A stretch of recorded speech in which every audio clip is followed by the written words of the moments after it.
Welcome. এসএসসির নিয়োগ নিয়ে আজকে এসএসসির চেয়ারম্যান সাংবাদিক সম্মেলন করেছে বিকেল 5টায়। যদিও আমরা লাইভ অনেকেই দেখতে পাইনি, জানেন। কি তথ্য উঠে এলো? আর তাহলে কি টোটাল নিয়োগটা সত্যি বন্ধ হয়ে গেল? আবার কি নতুন করে পরীক্ষা বা রিপ্যানেল হলে কারা বাদ যেতে পারে, কারা নতুন করে আসবে, কি হতে পারে? এসএসসির কাছে এই মুহূর্তে কোন পদগুলো আছে এই নিয়োগটাকে করবার, বা কিভাবে হতে পারে? অথবা যেটা সংশয়, আসলে কি সরকার বা এসএসসি নিয়োগটা চাইছে না বাদ করতে চাইছে, কি উঠে আসছে সেই বিষয়গুলো আজকে আমরা একটু আলোচনা করব। প্রথমেই বলি, একদম অবশ্যই হতাশার জায়গা আমাদের অনেকগুলো আছে, কিন্তু যারা প্যানেলে আছেন বেশিরভাগ জনারই কোনো আতঙ্কের জায়গা নেই। প্যানেল থাকবে, প্যানেল টিকবে, নিয়োগ হবে, কিন্তু আপাতত দেরি আবার হবে। এই দেরিটা কতদিন? আমাদের বিশেষ কিছু ব্যক্তির ভাষায় অতি দ্রুত।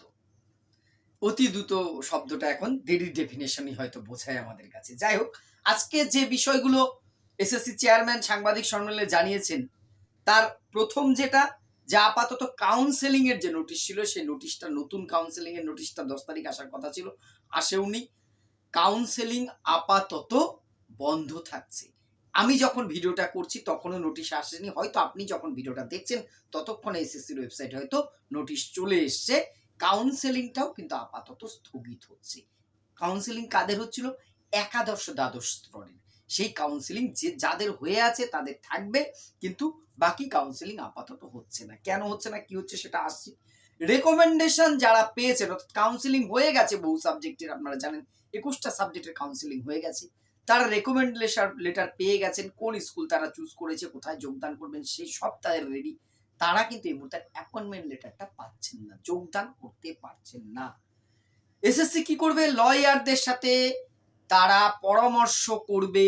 চেয়ারম্যান যেটা বলেছেন যে কোন পথে আদালতের রায়কে মান্যতা দিয়ে এগোনো যায়। যদিও সুপ্রিম কোর্টের যে নির্দেশ এক্সটেনশন করার পরেও 31 আগস্টের মধ্যে যে নিয়োগ সম্পূর্ণ করার কথা, সেটা তারা মানতে পারছে না, এবং তারা আবার কোথায়? সুপ্রিম কোর্টে যাচ্ছে। সেটাও ক্লিয়ার করেছে। কিসের জন্য? এক্সটেনশন করবার জন্য, যেহেতু 31 আগস্টের মধ্যে নিয়োগটা হচ্ছে না। এবং আইনজীবীদের সাথে পরামর্শ করছে এটা ভেবে যে 17% ধরে যে প্যানেলটা হয়েছিল সেটাকে 7% করা যায় কিনা, বা করা গেলেও কিভাবে। তারা যেটা বলেছেন যে এমনভাবে নিয়োগটা করতে চাই যাতে পরবর্তীকালে আইনি জটিলতায় না পড়ে। এত কিছুর মধ্যেও আমি এই কথাটাকে সমর্থন করি যে নিয়োগটা এমনিতে অনেক দেরি হয়েছে, তাতে যদি সামান্য কিছুদিন দেরি হয়, অবশ্যই অতি দ্রুত হোক, সেটা চাই। তাদের ভাষায় অতি দ্রুত নয়, আমাদের ভাষায়।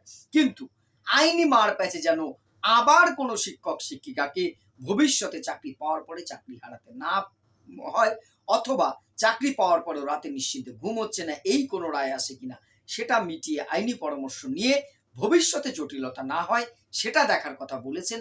আমিও চাই সেটা হোক, কিন্তু প্রকৃতপক্ষে সেটা অতি দ্রুত হোক। কতদিন এক্সটেনশন চাইবে সেটা ক্লিয়ার নয়, তবে শোনা যাচ্ছে 1 বছর অবধি চাইতে পারে। আমি চাইলেই কোর্ট দেবে সেটা বলা যায় না, দেখা যাক, সেটা কোর্টের উপর। আর গ্রুপ সিডি রেজাল্ট নিয়ে আমাদের অনেকের জানার ইচ্ছা আছে অনেক দিন ধরেই, স্বাভাবিক। গ্রুপ সিডির রেজাল্ট দুর্গাপুজোর আগে, অর্থাৎ অক্টোবরের মধ্যেই কিন্তু রেজাল্টটা বেরোবে, এটাও একরকম নিশ্চিত করেছেন। তবে না আঁচালে বিশ্বাস নেই, এটা আমার ব্যক্তিগত মত। আঁচালে তবেই বিশ্বাস। গ্রুপ সিডি রেজাল্ট বেরোবে। আমি অনেকবার বলেছি গ্রুপ সিডির অবস্থা খুব শোচনীয়। যারা যোগ্য তারাও বেতন পাচ্ছে না ওখানে। খুব ভয়ঙ্কর অবস্থা। এইবার এসএসসির হাতে কোন কোন পদ আছে, কি কি হতে পারে সেইটা আসি। তার আগে একটা কথা বলি, অনেকেই এই কমেন্টটা করবেন, আপনি কোন পক্ষে? একবার এদিক বলছেন, একবার ওদিক বলছেন, বলবেন, এটা আমি জানি, বলাটাই আপনাদের স্বাভাবিক। আমি কোনো পক্ষে নয়, আমি নিয়োগের পক্ষে। নিয়োগটা হোক, যোগ্য ব্যক্তিরা নিয়োগ প্রাপ্ত হন। 2016 যারা যোগ্য তাদের পক্ষে আমি ছিলাম, আর ফ্রেশার ভাই বোনদের পক্ষে কণ্ঠস্বর বারবার উঁচু করেছি। তৎকালীন শাসক দলের বিরুদ্ধেও বলেছি। গতকালকের ভিডিওতে দেখেছেন আমি বর্তমান সরকার এসএসসির চরম সমালোচনা করেছি, করতে বাধ্য হয়েছি। এবার আপনারা অনেকেই বলেছেন যে তাহলে আপনি 7% হোক সেটা চান না। দেখুন, সরকারি যেটা নির্দেশ সেটা সবাইকে মানতে হবে। আমার চাওয়া বা আপনার চাওয়া এখানে বড় কথা নাই, কিন্তু নির্ভুলভাবে হোক, যোগ্যভাবে আসুক, ব্যাস। আমার আর কোনো চাওয়া ব্যক্তিগতভাবে নেই।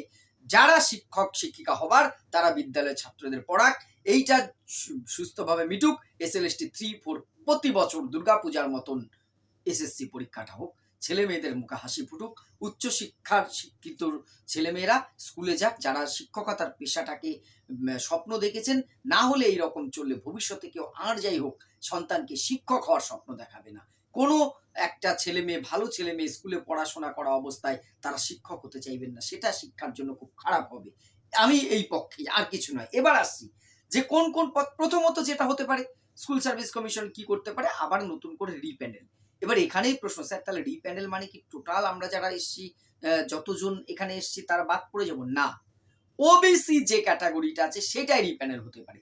যারা নতুন ওবিসি 7% হওয়ার পরেও বাদ যাবেন না, অর্থাৎ এই ওবিসিতেও, নতুন ওবিসিতেও টিকে আছেন, তাদের কোনো সমস্যা নেই, তারা যারা প্যানেল আছেন থেকে যাবেন।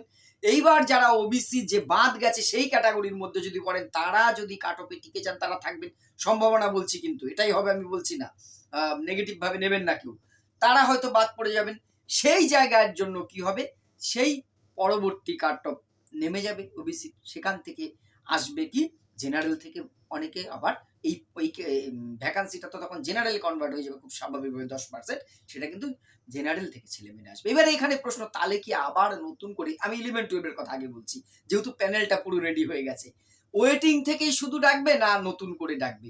ওয়েটিং এর যারা আছেন তারা পেয়ে গেলে অনেক সময় কোটা পূরণ হবে না, সেক্ষেত্রে কিন্তু নতুন করে বাকিদের আবার ভেরিফিকেশন, সেটা কাট অফে 1-2 নামতে পারে। ধরুন একটা সাবজেক্ট, সাপোজ ধরে নিচ্ছি আমি এডুকেশনের ছাত্র, এডুকেশনে ওবিসি থেকে 50 জন বাদ গেল সাপোজ, যে প্যানেলের থেকে, এইভাবে করে সেই 50 জন জেনারেল থেকে ওয়েটিং এই আছে দেখা গেল 30 জন, কথার কথা বলছি, সেই 30 জন চলে আসলো, তাহলে আরো 20টা পোস্ট থাকছে, তাহলে সেই 20টার রেশিও অনুযায়ী কিন্তু ভেরিফিকেশন, ইন্টারভিউ, ডেমনস্ট্রেশন হয়ে আবার প্যানেল হয়ে সেখান থেকে কিছু জন পাবে, কিছু জন বাদ যাবে, ওয়েটিং এ থাকবে। এইভাবে করে কিছু নিয়োগ হবে, সবাইকে বাদ দিয়ে দেওয়া হবে এই রকম সম্ভাবনা আজকের দিন পর্যন্ত কিন্তু নেই। যে প্যানেলটা টোটাল বাতিল সেটা কিন্তু এসএসসি চেয়ারম্যানও বলেননি, শিক্ষা দপ্তরের কোনো কর্তা ব্যক্তিও কিন্তু সেটা বলেননি, তারা শুধু ওবিসির জায়গাটা দেখছে। এবার এসএসসি চাইলে হয়তো কোর্টের কাছে যেতে পারে এভাবে করে, যে তাহলে 10% সিটটা খালি রেখে আমার প্যানেল যেটা রেডি আছে সেটাকে তাহলে আমি নতুন করে নিয়োগ করে সেই 10%টা পরে প্রসেস করি। তবে সে পথে এসএসসি বোধহয় বা সরকার এগোতে চাইছে না।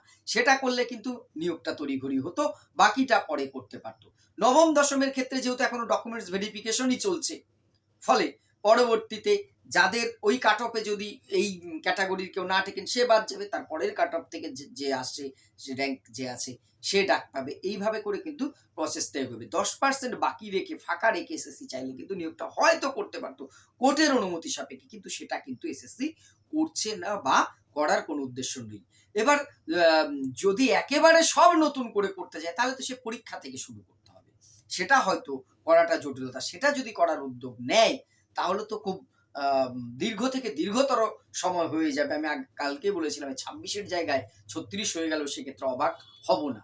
এইবার এখানে প্রশ্ন আসে, তাহলে যারা এই প্যানেল থেকে যদি এখন ওবিসির কারণে বাদ যায় তারা স্বাভাবিক কোর্টে যাবে, খুব স্বাভাবিক। যদি এই প্যানেল ধরেও নিয়োগ হয়, যেহেতু 7-17 গন্ডগোল আছে, যারা না পাচ্ছে 1-2 নম্বরের জন্য তারাও কোর্টে যাবে, এটাই স্বাভাবিক। এমন একটা সিচুয়েশন হয়ে গেছে, সব পক্ষকে খুশি করে, সব পক্ষকে সন্তুষ্ট করে এই নিয়োগ আর সম্ভব নয়। মানে সেই যেন একটা ফেসবুকে কয়েকজন কমেন্ট দেখেছিলাম যে আগের সরকার কবর খুঁড়েছে আর এই সরকার মাটি চাপা দিয়েছে। আমি কোনো পক্ষে বিপক্ষে যাচ্ছি না, নিশ্চয়ই এই নিয়মটার ফলে অনেকেই খুশি হয়েছেন। দেখুন, আমার যদি উপকার হয়, আমার সেটা আমি নিশ্চয়ই খুশি হব। আবার আমি প্যানেল থেকে বাকি বাদ চলে যাচ্ছি এই নিয়মের জন্য, স্বাভাবিকভাবে আমি অখুশি হব। খুশি অখুশির ব্যাপার চেয়ে যেটা রুলস আনছে সেই রুলস অনুযায়ী কিন্তু নিয়োগটা হবে। গ্রুপ সিডি কি হবে, গ্রুপ সিডির যে রেজাল্টটা বেরোবে সেটা কিন্তু ওবিসি 7% ধরেই ওবিসির আপনার যে লিস্টটা বেরোবে সেই অনুযায়ী হবে। এইবার এসএসসি আজকে নোটিশ দেওয়ার কথা, তাহলে কি ভেরিফিকেশনটা কি হবে, নবম দশমের ভেরিফিকেশনটা কি চলবে না বন্ধ হয়ে যাবে, সেটা নিয়ে কিন্তু স্পষ্ট নোটিশ দেয়নি। কাউন্সেলিং এর যে নোটিশ বেরোবে তার সাথে ভেরিফিকেশন এসএসসি কি বলে সেদিকেও কিন্তু আমরা তাকিয়ে আছি। এখনো পর্যন্ত যেহেতু বেরোয়নি, জানি না ভিডিওটা দেখার সময় বেরিয়ে গেছে কিনা, সেই অনুযায়ী কিন্তু কাজ আবার চলবে। তবে সমস্ত প্যানেল বাতিল হয়ে যাবে, যারা এম প্যানেল তাদের সবার চাকরি চলে যাবে, তারা আর যোগদান, এইটা ভাববার কিন্তু কোনো কারণ নেই। অতটা প্যানিক আপনারা করবেন না। এর মধ্যে অনেক জায়গা থেকে খুব খারাপ খবর আসছে, অনেকেই প্রাণ সংশয় হচ্ছে, এই ধরনের খবর শুনে খুব স্বাভাবিক। অনেক 2016 যোগ্য শিক্ষক শিক্ষিকারাও কিন্তু বাদ পড়ে যাওয়ার সম্ভাবনা আছে। আবার ফ্রেশারদের মধ্যেও বেশ কিছু যেমন বাদ পড়বে, নতুনরা কিন্তু আবার সুযোগও পাবে সেই জায়গায়। আর বাকি সবটা কিন্তু অপেক্ষা করতে হবে আমাদের ফাইনালি কোন পথে যায় কোর্টে, এবং কোর্ট কোনো বিশেষ নির্দেশ দেয় কিনা। এদিকে ২১শে আগস্ট আমরা জানি আবার হাইকোর্টেও শুনানি আছে অমৃতা সিনহার বেঞ্চে। সবকিছু মিলিয়ে এসএসসি যেন সেই ছোট গল্পের মতন শেষ হইয়াও না হইলেও শেষ, সেই রকম অবস্থায় চলছে। দেখা যাক কি হয়। আপনাদের মতামত, আমার ভুল ত্রুটি অবশ্যই কমেন্ট বক্সে জানাবেন।